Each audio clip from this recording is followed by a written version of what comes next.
हरे राम राम राम हरे हरे, हरे कृष्ण कृष्ण कृष्ण हरे हरे। ब्रह्मानंदं परमसुखदं केवलं ज्ञानमूर्तिं द्वन्द्वातीतं गगनसदृशं तत्त्वमस्यादिलक्ष्यम् एकं नित्यं विमलं अचलं सर्वदी साक्षिभूतं भावातीतं त्रिगुणरहितं सद्गुरुं तं नमामि।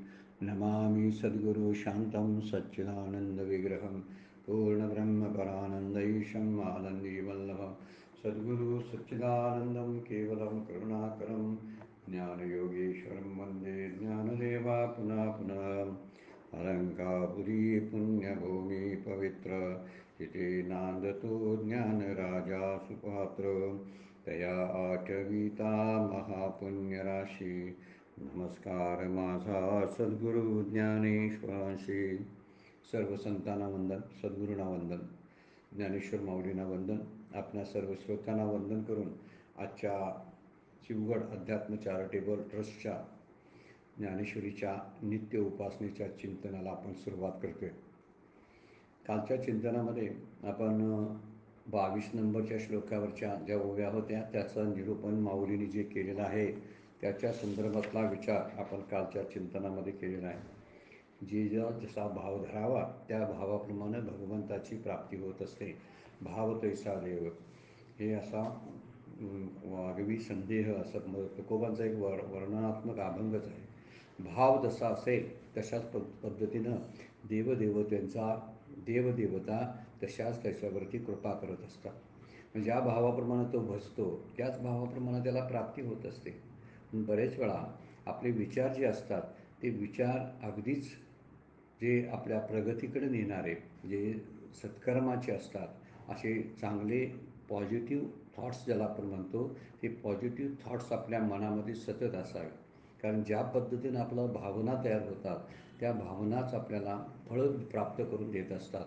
त्यामुळं मागील जन्माचा पूर्ण संस्कार तरी असतोच, पण त्याबरोबर आजचाचं मला वर्तमान काळ जर सुधारायचा असेल तर वर्तमान काळासाठी आवश्यक असणारी गोष्ट कोणती, तर चांगले शुद्ध विचार। आणि हे शुद्ध विचारच माणसाला प्रसन्न ठेवत असतात। म्हणून सतत मन प्रसन्न करण्यासाठी चांगल्या शुद्ध विचारांची गरज आहे। एकदा मन प्रसन्न झालं की सगळ्याच गोष्टी प्राप्त झाल्याचा अनुभव येतो असं तुकाराम महाराज म्हणतात। मन करारे प्रसन्न सर्व सिद्धीचे कारण। सर्व सिद्धी या शब्दाचा अर्थ आहे आपले ऐहिक आणि लौकिक पारलौकिक ज्या सिद्धी आहेत, लौकिक आणि पारलौकिक सिद्धी ज्या आहेत, सिद्धी म्हणजे ऐश्वर, सुख, समाधान, तृप्ती, या सगळ्या गोष्टीची प्राप्ती मनाच्या प्रसन्नतेमध्ये आहे। आणि मनाची प्रसन्नता ही चांगल्या सुविचारावरती अवलंबून असते। त्यामुळे सुविचार ऐकावेत, सुविचार बोलावेत, सुविचार सांगावेत, या सगळ्या गोष्टीचा विचार त्यामध्ये केलेला आहे। आणि त्यामुळं आपली एक होकारार्थी मनोवृत्ती तयार होते। आणि त्या होकारार्थी मनोवृत्तीमुळं मी जो आहे माझ्यातला तो शुद्ध होत राहतो, अंतःकरण शुद्ध होत राहतं। आणि या अंतःकरण शुद्ध झालेलं अंतःकरण आपल्याला समाधान प्राप्त करून देत असतं। म्हणून वाटतं त्याच वेळी आपल्याला भगवंताची प्राप्ती झालेली आहे। सारखं मागण्यामुळं आपण लाचार होतो आहे। देवाकडे मागा, नाहीतर आणखी माणसांच्याकडे मागा, मागल्यामुळं आपण लाचार होत असतो। अपेक्षाच आपल्याला खड्ड्यात घालतात। त्यामुळं अपेक्षारहित जगता आलं तर ते समाधानाचं जगणं असतं। अपेक्षारहित जगणं जे असतं ते संतुष्टता देणारं असतं। अनपेक्षा शुचिरदक्ष उदासीन गतव्यथा, अशी उदासीनता सर्व समस्त संसाराबद्दल असली पाहिजे। कारण माझ्या बोलण्यामुळं किंवा माझ्या दृष्टीमुळं समोरच्या असणाऱ्या चित्रामध्ये काही फरक पडत नाही। ती चित्रं अगोदरची आहेत, ती पाठवलेली आहेत, त्या सृष्टीकर्त्याचं ते नियमन आहे। आणि त्या सृष्टीकर्त्याच्या नियमामध्ये माणसांचे स्वभावसुद्धा आहेत बरं काय। सृष्टी जशी निर्माण केली, झाडं, वेली, फुलं, नद्या, समुद्र, पाणी, हवा, प्रकाश जसा भगवंतानं निर्माण केला तशी माणसं निर्माण केली। माणसाचे विविध स्वभावसुद्धा त्यातूनच आहेत। त्यामुळे प्रत्येक वेगवेगळी माणसं जितकी असतील तितक्या त्यांच्या प्रवृत्ती आपल्याला बघायला मिळतात। सगळ्या प्रवृत्तीप्रमाणे माझी कृती जर मी त्या प्रवृत्तीवर, इतरांच्या प्रवृत्तीवर, इतरांच्या स्वभावावर माझा भाव जर अवलंबून ठेवला तर माझा भाव सतत बदलत राहील। आणि त्यामुळं मला असमाधानाची जी अनुभूती आहे ती सतत यात राहील. आज जी येते मला ती येत राहील म्हणजे आज मी असमाधानीच आहे, अतृप्त आहे. माझ्यासमोर सगळं असतं बरं काय, पण समोर ताट भरलेलं असताना सुद्धा दुसऱ्याच्या ताटाकडे पाहावंसं वाटतं. दुसरा कसा खातो हे बघावं लागतं, किंवा आज हेच जेवण परत कसं काय दिलं असा भाव निर्माण होतो, किंवा ह्याच्यापेक्षा दुसरं काहीतरी आज पक्वानं करता आलं असतं असा विचार मनात येतो. म्हणजे विषय जे असतात हे समोर भरलेल्या ताटाच्या द्वारे सुद्धा आपल्याला तृप्त करून देत नाहीत. त्यामुळं अतृप्तीची सतत जाणीव ह्या विषयातून होत असते. म्हणून कुठल्याही देवतेचं भजन करताना त्या ठिकाणी कृष्ण, विष्णू, हरी, गोविंद याच देवांना भावणं फार गरजेचं आहे. आणि हा एकच आहे. नाना त्याचे प्रकार असतील, नाना त्याची चेहऱ्याच्या ठेवणी असतील, त्यांची वाहनं वेगळी असतील, पण त्यातलं तत्त्व जे आहे ते तत्त्व या मूर्तीच्या उपाधीच्या पाठीमागं असलेलं तत्त्व जे आहे ते तत्त्व मात्र एकच आहे. असा जो अभ्यास करतो तो ज्ञानीभक्त असतो. आणि त्या ज्ञानीभक्ताचं मागचं वर्णन जे आपल्याला बघायला मिळालं, की ज्याला आपण महात्मा म्हणतो, किंवा त्यालाच आपण वासुदेव सर्वमिती अशी धारणा ज्याची झालेली आहे, असा एखादा सत्पुरुष जो आहे तो अशा एक तत्वाला भजल्यानंतरच तो त्या एकत्वाला पावत असतो. त्यामुळं संसारामध्ये नानात्वाचा आपल्याला अनुभव येतो, पण जेव्हा पारमार्थिक क्षेत्रामध्ये आपण असतो, पारमार्थिक प्रांतामध्ये असतो, त्यावेळीच त्या क्षेत्रामध्ये आपल्याला एकत्व अनुभवायला मिळतं. तिथंच आपल्याला अद्वैत बघायला मिळतं. आणि हीच गोष्ट माऊलींनी पुढील श्लोकाच्याद्वारे आपल्यापुढे मांडायला चालू केलेली आहेत, की संसाराची फळं सगळी त्याला शेवट असणारी फळं आहेत. म्हणजे शेवट असतो त्याला. कारण शेवट कशाला असतो? ज्याची निर्मिती असते त्याला शेवट असतो. निर्मिती जर झाली असेल तर शेवटासाठी आपण वाट बघत बसणं काय गरजेचं नाही, किंवा केव्हा होतोय मग त्यामुळं माझं काय होईल, होणारच आहे. शेवट त्याचा होणारच असतो. जे निर्माण होतं तो नाश होतो, जे जन्माला येतं ते मृत्यू पावतं. ह्या सगळ्या सृष्टीचा नियम आहे. सगळंच निर्माण झालेलं आपल्यासमोर दिसतं, ऐकायला मिळतं, स्पर्शाला जाणवतं, डोळ्याला जे दिसतं आपल्याला, हे सगळं निर्माण झालेलं आहे. मग निर्माण झालं असेल तर ते जाणारच आहे. मग जाणार आहे तर त्या फळांचा विचार इथं करण्याचा अर्थ नाही, की इथं जे आहेत अल्पबुद्धीचे पुरुष जे आहेत, की ज्यांची बुद्धी अजून शुद्ध झालेली नाही, त्याला अल्पबुद्धी म्हणूया आपण. या अल्पबुद्धीची जी माणसं आहेत, ही अल्पबुद्धीची माणसं ती देवदेवतांची उपासना करून त्यांच्याकडून नाशवंत फळांचीच मागणी करत असतात. आणि ही नाशवंत फळं मला काय उपयोगाला येणार नाही, माझ्या पुढ्यात त्यांचा नाश होणार आहे, हे पाहून आपल्याला किती त्रास होईल. मागच्या वेळात एक वाक्य आपण विचारात घेतलेलं होतं, की एखाद्या पदार्थाच्या प्राप्तीपेक्षा, एखाद्या वस्तूच्या प्राप्तीपेक्षा ती प्राप्त होऊन आपल्यासमोर नाश झाला तर त्याचा दुःख फार मोठं असतं. एखादी वस्तू प्राप्त झाली नाही तर त्याचं दुःख कमी असतं, पण एखादी गोष्ट प्राप्त होऊन आपल्याबरोबर नाश झाली तर त्याचं दुःख मोठं असतं. मुलं पोटाला नसले तर त्याचं दुःख कमी, पण मुलं पोटाला जन्माला येऊन त्यांचं काहीतरी बिघडणं हे मात्र दुःखदायक असतं. मग या सगळ्या गोष्टीचा विचार करावा. आपण निर्मितीमध्ये गुंतत बसतो आणि ही सगळी निर्मिती अंतवंत आहे, असं पुढच्या 23 नंबरच्या श्लोकामध्ये भगवद्गीता आपल्याला सांगायला लिहिलं आहे. आणि त्यावरती माऊलीने एक 5-7 ओळीमध्ये त्याचं निरूपणही केलेलं आहे. अगदी अभ्यास करायचा आहेच आपण, आणि करण्यासारख्या त्या उभ्या आहेत. अंतवंतु फलम तेषां तद्भवती अल्पमेधसां देवान देवयजो यांती मदभक्ता यांती मामपी. माझे भक्त मला चिऊन मिळतात, आणि देवदेवतांची पूजा करणारे जे असतात ते देवदेवतांना जाऊन मिळतात. सरळ नियम सांगितलेला आहे, कारण त्यांनी अंतवंतू शब्द वापरलेला बघा. अंतवत्तू फलम तेषां, अंतवत असणारी जी फलं जी आहेत ते तद्भवती मेधसाम अल्पमेधसाम, अल्पबुद्धीचे लोक जे असतात ते देवोपासक नाशवंत फल प्रार्थना प्राप्त होतं. आणि माझ्याहून अन्य देवतांची उपासना करणारे ते त्या देवदेवतेंच्या शरीराला प्राप्त होतात. इंद्रादिक देवांच्या शरीराला प्राप्त होतात. आणि माझे भक्त जे असतात ते निर्गुण अशा माझ्या ब्रह्मस्वरूपाला प्राप्त होतात, ज्या ठिकाणी कोणत्याही प्रकारच्या दुःखाचा लवलेशही नसतो, ज्या ठिकाणी दुःख औषधाला सुद्धा नसतं असं संत वर्णन करतात. अशा त्या स्वरूपाला जाऊन तो प्राप्त होतो. आणि जे देवदेवतांची पूजा करतात आणि त्यांच्याकडून नाशवंत फलांची प्राप्ती करून घेतात, ते फार तर त्यांची पुण्याही वाढेल आणि पुण्याच्या परिणाम म्हणून त्यांना त्या त्या देवतांचा लोक प्राप्त होईल, त्या त्या देवतांसारखी रूपंसुद्धा प्राप्त होतील, काही इंद्र ब्रह्मदेवसुद्धा होतील.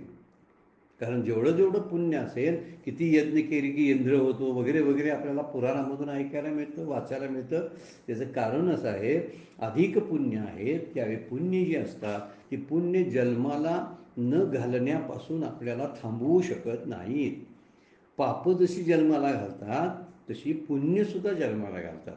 त्यामुळे पाप आणि पुण्य याच्यामध्ये फार मोठं अंतर आहे. पारमार्थिकदृष्ट्या असं म्हणायची काही गरज नाही. पारमार्थिकदृष्ट्या त्याला काही अंतर नाही. अंतर आहे ते व्यावहारिकदृष्ट्या. ह्याला पाप म्हणायचं, ह्याला पुण्य म्हणायचं. पण पाप आणि पुण्य याच्या पलीकडे जाणारा जो असतो तो भगवत स्वरूपाला प्राप्त होतो असं माऊली म्हणतात. इथं भगवंत म्हणतात की अंतवतू अंतवतू फलम तेषाम तद्भवती अल्पमेधसाम देवान देव यजो, म्हणजे देवांदेवाची देवदेवतांची पूजा करतात ते त्यांना पाप प्राप्त होतात. आणि मदभक्ता यांती मामपी, आणि मला प्राप्त होणारे जे आहेत ते माझे भक्त असतात. आणि माझे भक्त म्हणजे कुठल्याही प्रकारच्या नाशवंत वस्तूची जी इच्छा करत नाहीत, ज्यांच्या कामना शांत झालेल्या असतात, ज्यांचा अहंकार आत्मस्वरूपात विलीन झालेला असतो, असे जे असतात ते भगवंतालाच प्राप्त होतात. आणि इतर जे असतात ते नाशवंत फलांची इच्छा करतात, नाशवंत फळंही मिळवतात, परंतु ती ज्या देवांची उपासना केली, इंद्रादी देव जे आहेत त्या देवांची, त्या देवलोकाला त्यांच्या त्यांच्या लोकात पुण्य प्राप्त आहे शिल्लक तोपर्यंत भोगत राहतात. कधीकधी त्यांचा देहसुद्धा त्यांना देव म्हणून प्राप्त होतात, ते देवसुद्धा होतील. जी ज्यावेळी शरीर देवांचं सुद्धा शरीर त्यांना प्राप्त होईल. पण देवांचं शरीर जरी झालं तरी जन्म चुकत नाही, हा मुद्दा त्यातला आहे. त्याला वेळ लागेल, पण वेळ लागत असूनसुद्धा जन्माला मात्र मृत्यू लोकात यावंच लागतं. हा एक संदेश या श्लोकामधून आपल्याला भगवंत देतात. म्हणून माऊलींनी त्याच्यावरती अभ्यासपूर्ण अशा ओव्या ज्या वापरलेल्या त्या आपण आता बघूया. 147 नंबरची ओवी 7व्या अध्यायामधील. परिते भक्त माते नेनती, जे कल्पने बाहेर न निघती, म्हणून कल्पित फळा पावती अंतवंत. काल्पनिक फळं जी असतात ती अंतवंत असतात. वरच्या सुरुवातीचा शब्द जो अंतवंतू फलम तेषाम, या तुकड्याचा भाष्य माऊलीने या ओवीमध्ये केलेलं आहे.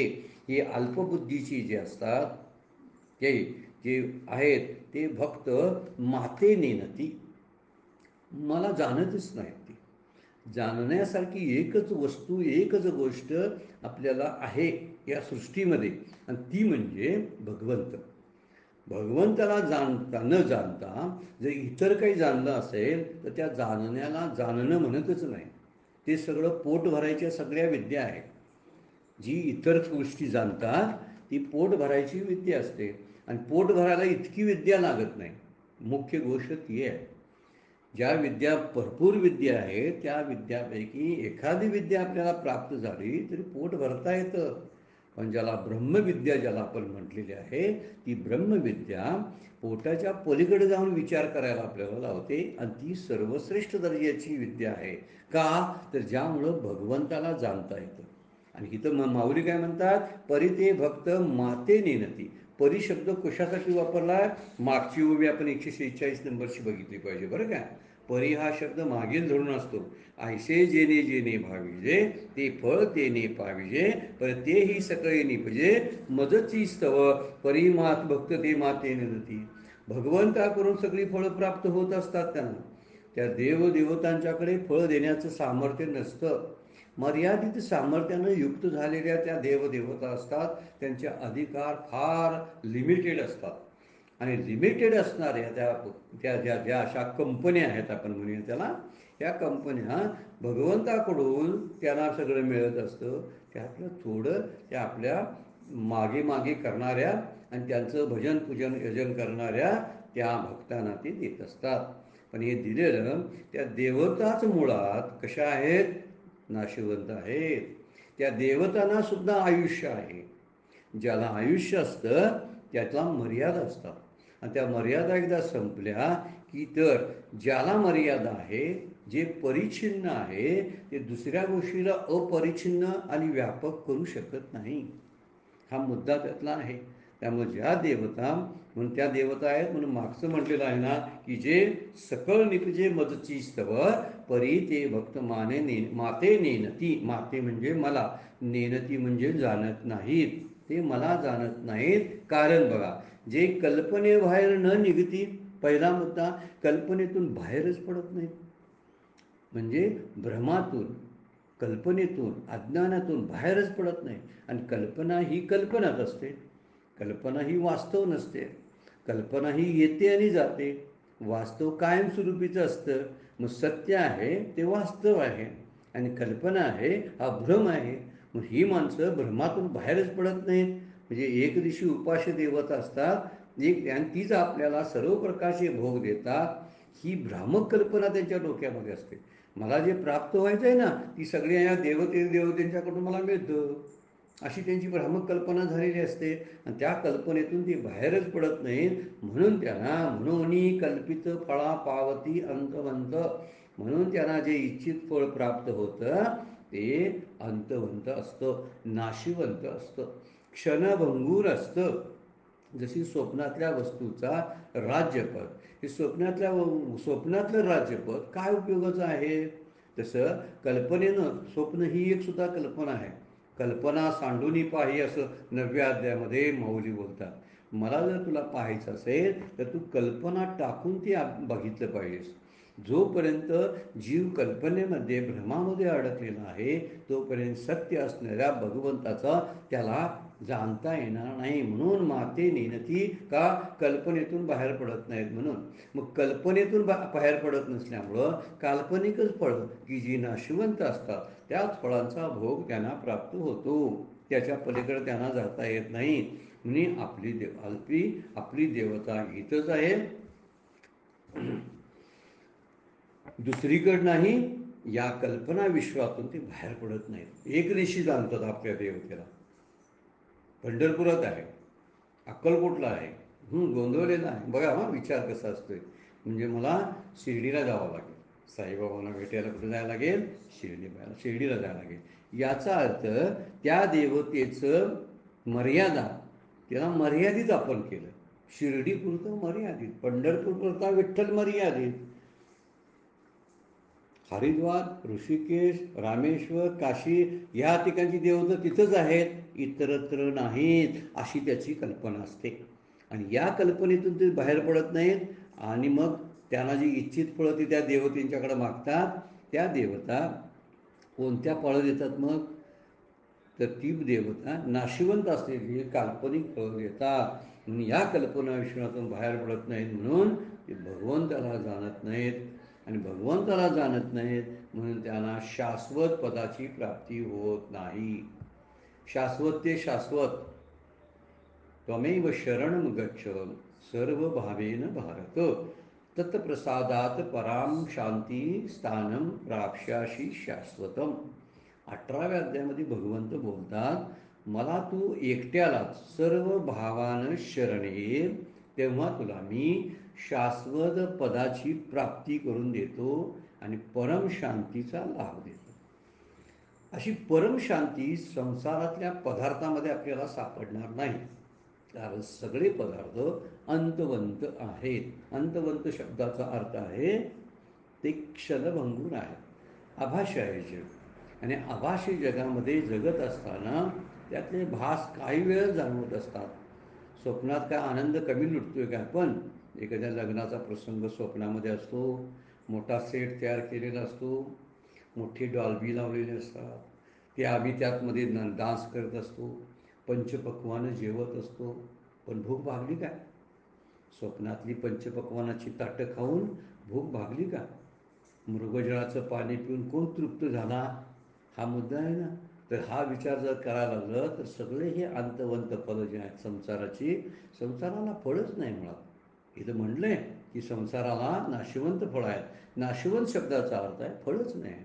त्या फळ ना चुंबिता, फूल ना तुरुंबिता, हे रुकची आहे म्हटलेलं आहे. 15व्या अध्यायामध्ये संसार वृक्षाचं वर्णन करतात. याला जर चुंबिता फळसुद्धा नाही, म्हणजे त्याला जवळ जाऊन त्याचं सुगंध घ्यावा किंवा हुंगावं असं फूल किंवा त्याला स्पर्श करावं असं फळसुद्धा नाही आहे त्याला. असं फळ नसलेलं निष्फळ असा संसार आहे. मग निष्फळ संसाराची मी जर उपासना करायला लागलो का, तर ज्या देवता नाहीत ना त्या सगळ्या सांसारिकच फळं देतात. म्हणून मी कुणाची उपासना करतो? जयाची भजने भोगासाठी. मागच्या वेळा आपण त्याचा अभ्यास केला आहे. सगळं भोगासाठीच विचार करायचा, म्हणजे संसाराची पूजा करायची. मग संसारामध्ये अनेक गोष्टी आहेत. त्यामध्ये सुरुवात होते ते आपल्या शरीरापासून. शरीर आणि शरीरासंबंधी माझं हे सगळं माझं त्यामध्ये येतं. माझं काय असेल ते आपण कल्पना केली की लक्षात येतं. माझं काय काय आपण म्हणतोय रोज ते, हे माझं ते माझं, त्याच्याकडं कुणीही अधिकार दाखवून चालत नाही. म्हणून हे सगळं माझं माझं म्हटलं की त्या माझेपणामध्ये इतका तो अडकून राहतो की तो सगळ्या संसाराचाच उपासक होतो. मग संसाराच्या उपासनेनं फळ कुठलं मिळेल? संसाराचंच ना.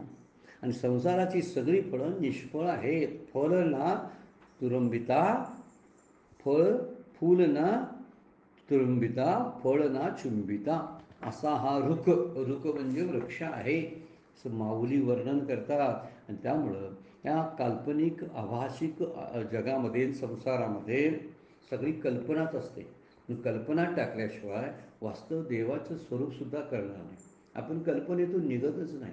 आणि सगळे जे प्रपंचाविषयी संसाराविषयी जे जे विचार आपण करतो ना ते सगळे काल्पनिक आहेत. असं होईल, तसं होईल, असं व्हावं, तसं व्हावं, असं होऊ नये, तसं होऊ नये, हे सगळे काल्पनिक विचार आहेत.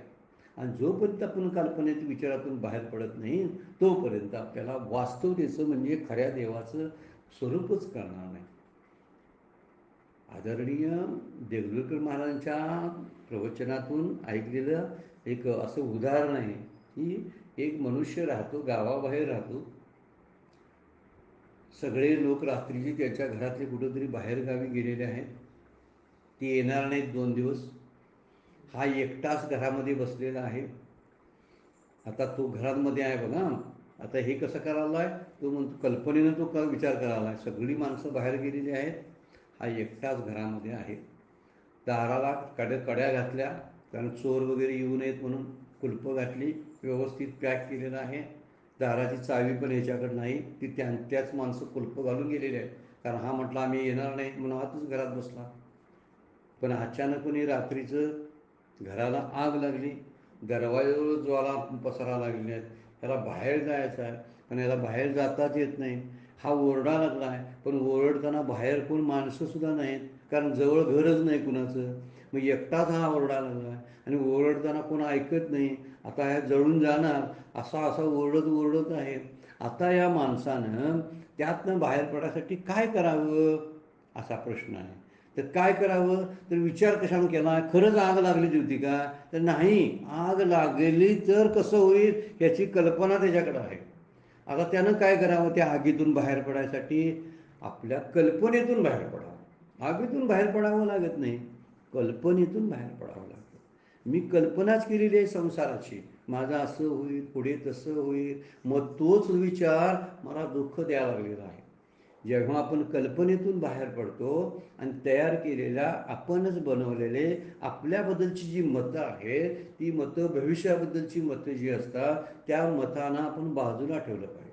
म्हणजे ज्यावेळी कल्पना संपते त्यावेळी वास्तव येतं. ते वास्तव देवाचं स्वरूप असतं. म्हणजे तुम्ही माते नेनती परिते माते नेनती, किती वेळाही भजन करू द्या त्या देवदेवतेंचं, ते संसाराचंच भजन होणार आहे.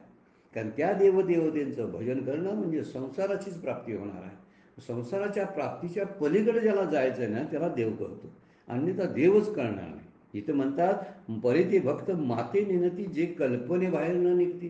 कल्पनेतून जोपर्यंत बाहेर पडत नाही तोपर्यंत ते मला समजू शकत नाहीत. आणि कल्पनेमध्ये असतात म्हणून कल्पित फळच पावतात. नाशिवंत फळाचीच प्राप्ती होते. समर्थांच्या मनोबोधामध्ये फार मोठा श्लोक सुंदर आहे बघा.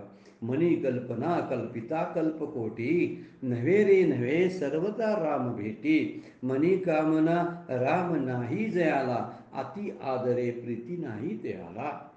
फार सुंदर श्लोक आहे. मनोबोधातला श्लोक आहे. मनाच्या श्लोकामधला काय म्हणतात, मनी कल्पना कल्पिता कल्पकोटी. कसे शब्द वापरल्यात, अनुप्रास अलंकार केला आहे बघा. कल्पना कल्पिता, कल्पनेची कल्पना केल्यामुळं असं कल्पकोटी वर्ष जरी गेली, कल्पकोटी दिवस जरी झाले कल्पना करण्यामध्ये, कल्पकोटी म्हणजे हजारो वर्ष कल्पना करत राहिला, नव्हे रे नव्हे सर्वता राम भेटी. या कल्पनेतून रामाची भेट कधीच होणार नाही. मन कल्पनाच करतं, त्या कल्पनेलाच काय म्हटलेलं आहे, संकल्पना. संकल्प, संकल्पना शब्द त्यातून निर्माण होतो. ही कल्पनेतून संकल्प होत असतात. मी माझ्या मनामध्ये विचार करतो आणि असं व्हावं म्हणतो, ती संकल्प असतात. पण संकल्प कुठे तडी जातात, तर ज्यावेळी संकल्प संपते त्याच वेळी कल्पनाही निघून जाते. संकल्प संपले की कल्पना पण निघून जाते. आणि संकल्पमध्ये मागणी असतात, संकल्पामध्ये मागणी असतात, अपेक्षा असतात. आणि या अपेक्षा धरून माणूस जगत असतो. फरक वास्तव बघायला तर असते काय ते नाही, कल्पनेनं ते ठरवलेलं असतं आणि कल्पनेनं तो तसा म्हणत असतो. त्यामुळं म्हणून म्हणलेलं आहे, मनी कल्पना कल्पिता कल्पकोटी, नवे रे नवे सर्वता राम भेटी. आणि माऊली म्हणतात, परिते भक्त माते नेनती. कल्पनेतून बाहेर न आले तर मला जाणत नाही. इथं समर्थ म्हणतात, नवे रे नवे सर्वता राम भेटी. रामाची भेट कधीच होणार नाही. म्हणून मनी कामना राम नाही जयाला, अति आदरे प्रीती नाही त्याला. त्याला भगवंताबद्दल कसलं प्रेम निर्माण होईल सांगा बघू. ज्याच्या मनामध्ये कोणत्या प्रकारच्या काय नाहीत, भगवंत प्राप्तीच्या कामना नाहीत. आहेत ती कामना संसाराच्या आहेत, भगवंत प्राप्तीबद्दलच्या कामना नाहीत. संतांच्या भेटीबद्दलची तळमळ नसते. म्हणून भगवंताला न बघता मायेत आणि कल्पनेत गुंततात आणि त्यामुळं त्यांना फळं कसली प्राप्त होणार, माईक फळं प्राप्त होतात. मायेत गुंतलेला माईक फळे प्राप्त होतात. आणि ज्याने भगवंताचं भजन केलं त्यांना ही माया बाजूला वाट काढून देते. याच अध्यायामध्ये आपण मागच्या काही ओव्या पाहिलेत ना मायेवरती, देवी यशा गुणमयी या श्लोकावरती पाहताना, येथे एकची लीला तरणे जे सर्व भावे मज भजले, तया ऐली चिथडी सरले माया जाळ. भगवंताचं, एका भगवंताचं जे नित्य अशी आराधना आणि सर्व भावना एकत्र करून जे भजन करतात त्यांनाच ही कल्पनेतली फळं त्रास देत नाहीत. म्हणून कल्पित फळे जर नको असतील तर भगवंताला ओळखणं फार गरजेचं आहे. आणि भगवंताला ओळखण्यासाठी आपण मुळात कल्पनेतून बाहेर पडावं लागेल. कुठल्याच प्रकारची कल्पना करूच नाही. असं होईल तसं होईल. कारण कल्पना ज्या असतात ना त्या अज्ञानमूलक असतात. शाश्वत काय कळत नाही त्यामुळं. शाश्वत वेगळं आणि वेगळं हे वेगळं. म्हणून काय करावं, ह्या सगळ्या गोष्टींना शांत करावं. कोणत्या, ह्या प्रापंचिक सांसारिक सगळ्या बाबी आहेत ना, एकदा त्यांना व्यवस्थित लावावं आणि मग शाश्वताचा विचार करावा. बरा निश्चयो शाश्वताचा करावा. निश्चय कशाचा असला पाहिजे, शाश्वताचा असला पाहिजे.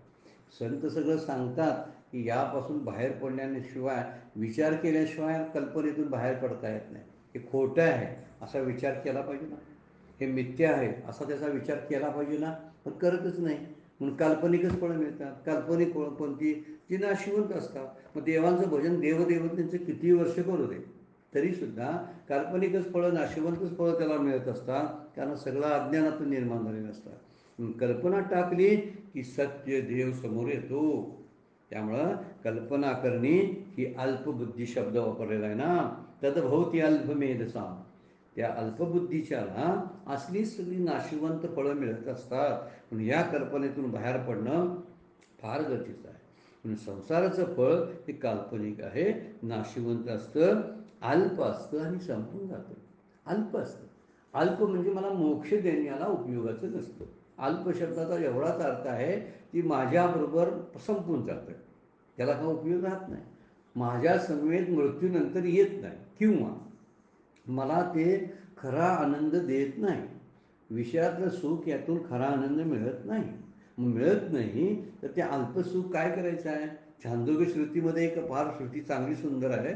यदाल्पम तन्मर्त्यम नाल्पे सुखम अस्ति, यो वै भूमा तत्सुखम भूमेव अमृतम. त्यामध्ये एक श्रुती कशी सांगते बघा, यो वै भूमा तत्सुखम. खरं सुख भूमाच आहे. भूमा म्हणजे मोक्ष. छांदोग्य उपनिषदामधली ही श्रुती आहे. तो भूमा हे आहे, त्यामध्येच खरं सुख आहे, त्यामध्येच अमृत आहे. अमृत तत्व अमर करणारं तत्व आहे. संसार कधी अमर करत नाही कुठल्या जीवाला, कारण स्वतःच अमर नसतो, त्याला अंत आहे. आणि ज्याला अंत आहे, त्या अंत असलेला दुसऱ्याला कसा अमर करेल, हा मुद्दा त्यातला आहे.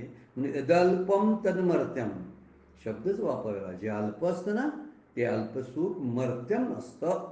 न अल्पे सुखमास्ती यो भुवे भूमा तत्सुखम भूमेव अमृतम. म्हणजे जे संसाराची फळं जे आहेत, ते संसार फळ अल्प असतं, अशाश्वत असतं. आणि ते सगळी फळं संयोग आणि वियोगातून मिळत असतात. संयोगातून काही फळं मिळतात, काही वियोगातून आनंददायी ठरत असतात. काही वेळा संयोग म्हणजे भेटीगाठी होतात आणि वियोग म्हणजे सोडून जातात. आता ही दोन्ही फळंच आहेत. मग सोडून जाण्याचं दुःखाचं फळ प्राप्त होतं आणि भेटण्याचं सुखाचं फळ प्राप्त होतं. संयोगात कधी कधी सुख असतं, तर कधी कधी संयोगात दुःखसुद्धा असतं. जे मला नको आहे ते येऊन मला मिळतं, संयोगच होतोय ना. पण ते नको असलेलं मिळलं, या संयोगाचं पण दुःख आहे. आपण म्हणतो वियोगातच दुःख आहे. वियोग म्हणजे आपल्याकडून निघून जाणं. निघून जाण्यामध्ये बी दुःख आहे, पण कधी कधी वियोगात पण सुख आहे. म्हणजे जाण्यात पण सुख आहे. काही गोष्टी मला प्रतिकूल असतात, त्या जर माझ्या आयुष्यातून गेल्या तर त्याचा वियोगच झाला ना. मग त्या प्रतिकूल गेल्याचा आनंदच असतो, सुख असतं आपल्याला. त्यामुळे संसाराची सगळी फळं जी आहेत ती अल्प आहेत, अशाश्वत आहेत आणि ती संयोगातून किंवा वियोगातून निर्माण होतात, मिळतात. म्हणून त्यांना जाणं असतं. म्हणून जी जी सुख विषयातून प्राप्त होतात, त्या सुखामध्ये समाधान देण्याची पात्रता नसते. समाधान हे फक्त भगवत प्राप्तीमध्ये आहे. म्हणून भगवंताच्या प्राप्तीची अभिलाषा सतत ठेवावी. देवदेवतेंना भजून त्यांचं यजन करून त्यातून मिळणाऱ्या नाशवंत संसाराच्या फळाची इच्छा करू नये, हे सांगायचं आहे माऊली. नाही तर म्हणून ती माझ्याजवळ का येत नाही, तर कल्पनेतून निघत नाही. आणि कल्पना शब्दाचा अर्थ आहे नाशिवंत संसाराची जी फळं आहेत ती कल्पनेत अडकल्यामुळं मिळत असतात. जर बाहेर पडायचं असेल तर या विषय सुखाला आपण बाजूला ठेवलं पाहिजे. किंवा एक गोष्ट लक्षात ठेवली पाहिजे, विषय सुखातून पूर्ण सुख प्राप्त होत नाही. समर्थच म्हणतात, विषयजनित सुखे सौख्य होणार नाही. सौख्य शब्दाचा अर्थ आहे तृप्ती किंवा समाधान. तृप्ती आणि समाधान हे फक्त परमात्मा देऊ शकतो. परमात्म्याकडं आहे शाश्वत सगळी पदं देणं, नंतर निजधामाला त्याच्या घेऊन जाणं. हे सगळं भगवंताकडं मोठ्यातलं मोठं फळ आहे. आणि मोठ्यातलं मोठं फळ मोठ्यातल्या मोठ्यात असणाऱ्याकडेच असू शकतं, छोट्या छोट्या देवतेकडे असणार नाही ते. म्हणून मोठ्यांच्याच म्हणजे मुख्य गोष्टीच्याच नादाला लागावं. परमेश्वराच्या परमात्म्याच्याच यजनात यजन करावं, त्याचंच भजन करावं, त्याचंच पूजन करावं. म्हणजे आमच्या असणाऱ्या नाशवंती फळाच्या आसक्तीसुद्धा संपून जाईल ना. त्यामुळं ही आसक्ती संपवण्याचं कामसुद्धा भगवंत करत असतात. त्यामुळं विषयजनित सौख्य जे आहे ते सौख्य मिळत नाही, त्यामुळं समाधान मिळत नाही. न्यायशास्त्र सांगतं यत कृतकम तद अनित्यम. जे जे केलं जातं ते अनित्य असतं. म्हणजे बघा, ज्याच्यामध्ये क्रिया असते ते सगळे अनित्य असते. पाहणं क्रिया आहे पण अनित्य आहे. पाहिल्याचं दृश्य आता मला जे दिसलं ते काही वेळानंतर नाहीसं होणार आहे. मी ऐकलं ही क्रिया आहे, त्या क्रियेतून मिळणारं जे सुख आहे ते तदनित्यम, ते अनित्यच आहे.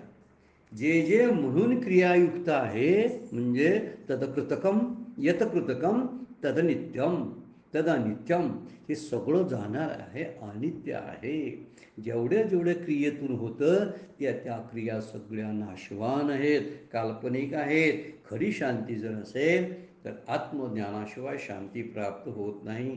त्याला वेगवेगळे शब्द वापरले, समाधान, तृप्ती, परम शांती, ज्ञान, मोक्ष, सर्व सुख, आनंद, हे एकाच भगवंताची नावं आहेत. ह्यातलं कुठलं तरी एक शब्द आपल्याला तो उपयोगाचा आहे. आनंद म्हणा, नंतर त्याला परमात्मा म्हणा.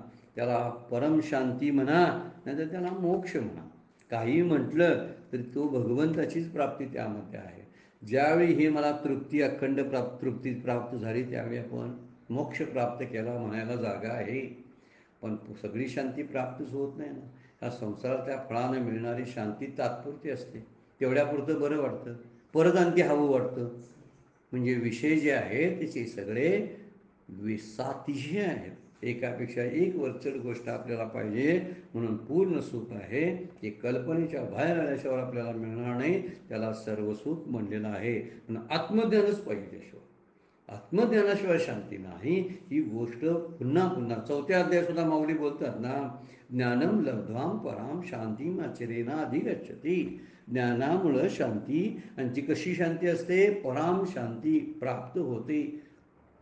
कधीही न जाणारी अशी परम शांती प्राप्त होते. ही स्थिर आणि चिरस्थायी चिर शांती असते. अचिरेनाधिगच्छति म्हणजे पूर्ण चिरशांती आपल्याला प्राप्त होते. आणि ही शांती आत्मज्ञानाशिवाय, ज्ञानम लब्ध्वा, ज्ञानानंच प्राप्त होते. हे पूर्ण सुख आहे. त्यामध्ये देवदेवतांची उपासना करणारे ही काल्पनिक सुख मिळत असतात. आणि भगवंत हा पूर्ण आहे, तोच पूर्णत्व देत असतो. तो जो पूर्ण आहे तोच पूर्ण करतो. ज्यांना अपूर्णतेचा शाप आहे अशा देवदेवता मला कृतार्थ कशा करतील सांगा बघू? नाही करणार. पूर्णमदः पूर्णमिदं पूर्णात् पूर्णमुदच्यते पूर्णस्य पूर्णमेवा पूर्णमादाय पूर्णमेवावशिष्यते. सगळ्यात वर्णन केले पूर्णम पूर्णमदः. हे सगळं पूर्ण आहे म्हणून मला पूर्ण करतं. नदी छोटीशी असते, एवढा छोटासा असतो, त्याचं पात्र केवढं असतं, पण त्याला पूर्णत्व नसतं. वाहनं असतं, खळखळाट असतो, गढूळपणा असतो. सगळा गढूळपणा, सगळं वाहनं, पात्राची मर्यादा सगळी निघून जाते जेव्हा ती समुद्रात जाते, तेव्हा पूर्ण होते. नदी पूर्ण कधी होते? समुद्राशी एकरूप होते तेव्हा पूर्ण होते. आणि पूर्णतेचा आनंदसुद्धा घेते. म्हणजे इथं माऊली वर्णन करतात, जे जे जे जे निर्मित आहे ते ते मर्त्य आहे. आता त्या मर्त्य असणारं म्हणजे मरणभावाला प्राप्त होणारं जे आहे, त्याचा नाद मी का करावा आणि मी मरावं का, हा मुद्दा आहे. मला जर मरायचं नसेल तर मला माझं मर्त्य जे जे म्हणून आहे त्याचं सेवन करता कामा नये. विष मला मारणार आहे, मग विष मारणार आहे तर विषाचीच इच्छा का करावी जे मला मारणार आहे. आणि जे मला अमरत्व देणार आहे ते अमृत, तो भगवंत, त्याचं सेवन मी का करू नये? काल्पनिक आहे ते सगळं मर्त्य आहे. आणि जे कल्पनेच्या बाहेर आहे ते अमर आहे. म्हणजे अमृत घेतल्यामुळं अमृत शब्दाचा अर्थ आहे ब्रह्मस्वरूप भगवंत परमात्मा. त्या परमात्म्याचं सेवन आपण जर केलं तर आपणही अमर होऊ. आणि मर्त्य संसाराचे जर ध्यास घेतला आणि त्याचीच उपासना मी जर करायला लागलो तर मी पुन्हा पुन्हा जन्माला येईन. कारण मी मरणार आहे. मरते ते जन्माला येतं, हे मरतच नाही ते जन्माला कसं येईल? मरत नाही ते का आहे? ते माझं आतलं आत्मतत्व आहे. त्या आत्मतत्वाशी जेव्हा मी एकरूप होतो त्यावेळी मी मरतच नाही. माझं शरीर जाईल पण मी जाणार नाही. म्हणजे हे अमरत्व प्राप्त व्हायला कल्पनेच्या बाहेरच पडावं लागेल आपल्याला. कल्पना मला नेहमी मागे मागे मागे खेचत असते. बऱ्या त्या मनोरम्य वाटत असते. स्वप्नातले आनंद आणि स्वप्नातले ढोल ताशे कदाचित मंत्रमुग्ध करत असते. स्वप्नातले यक्षगंधर्व आणि त्यांची गाणी, स्वप्नातल्या अप्सरासुद्धा त्या असतील त्या असतील, पण त्या मला सुख देणार नाहीत.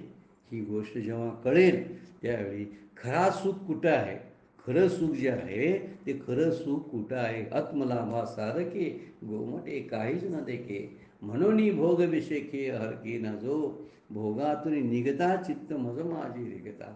हळूहळू पंडुसुता मीच होईल. या संसाराच्या भोगकल्पनेतून आपण जेव्हा बाहेर पडतो त्यावेळी आपणच तद्रूप होतो. तद्रूप म्हणजे त्याच्यासारखं रूप धारण करतो. अन्य रूप धारण करावं लागत नाही. आणि जे मर्त्य आहे त्या मर्त्याशी जर एकरूप जर जायला लागलो आपण, तर ते मला अमरत्व देणार नाही. तेही मला मारेलच.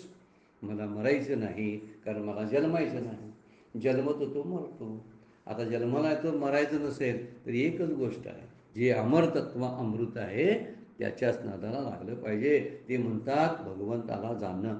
माऊली काय म्हणतात म्हणून त्यासाठी, जर कल्पनेबाहेर जर पडलो आपण तरच मला जाणार. परी ते माते नेनती, ते भक्त मला जाणत नाहीत. जे कल्पनेबाहेर न निगती, जे कल्पनेतून बाहेर पडत नाहीत. कल्पना कशाची? मला ह्या नाशवंत फळाची प्राप्ती व्हावी, देवदेवतेचं पूजन करायचं, त्यांच्याकडून मागून घ्यायचं, त्याचे भोग भोगायचे, परत भोग भोगायसाठी परत पूजा अर्चा करायची, परत भोग भोगायचे, नवसं करायची, परत भोगायचं. ह्यातून काय होणार आहे? भगवंताची प्राप्ती होणार नाही. म्हणून कल्पित फळा पावती अंतवंत, म्हणून अंतवंत असणारे काल्पनिक नाशवंत फळाचीच त्यांना प्राप्ती होते. जे तयार होते ते नाशवंत होतं. जिथं ज्याला ज्याला मॅन्युफॅक्चर्ड डेट असते त्याला एक्सपायरी डेट ठरलेली असते. हे एक्सपायर होणारं सगळं आपल्याला जाणवत असतं. म्हणजे क्रियेतून निर्माण येतं यत कृतकम तद नित्यम, हे जे शास्त्र न्यायशास्त्र आपल्याला सांगतं त्याचा विचार थोडासा आपण करणं गरजेचं आहे. जेव्हा हा विचार करू ना, तेव्हा आपल्याला साक्षात भगवंताचा जाणीवने अनुभव आपल्याला यायला लागेल. काल्पनिक संसारातून बाहेर पडल्यानंतरच सत्यत्व आपल्याला कळायला लागेल. हे सत्य, ह्या सत्य तू विठ्ठला, विठ्ठलच फक्त सत्य आहे. येर तो वावगा पसारा, एक विठ्ठलची खरा, येर तो वावगा पसारा. हा वावगा पसारा कल्पनेचा आहे आणि विठ्ठल तेवढा खरा आहे. त्या खऱ्या विठ्ठलाचा नाद केला तर आपलंसुद्धा अमरत्व आपल्याला भाल करून जातो. तेच वर्णन माऊलींनी या ओळीमध्ये केलेलं आहे. वेळ संपलेला आहे, आपल्याला थांबावं लागतं आहे. आजची सेवा सद्गुरूंच्या चरणी, भगवान ज्ञानेश्वरांच्या चरणी अर्पण करून विराम घेऊया. पुंडलिक वरदारी विठ्ठल श्री ज्ञानदेव तुकाराम.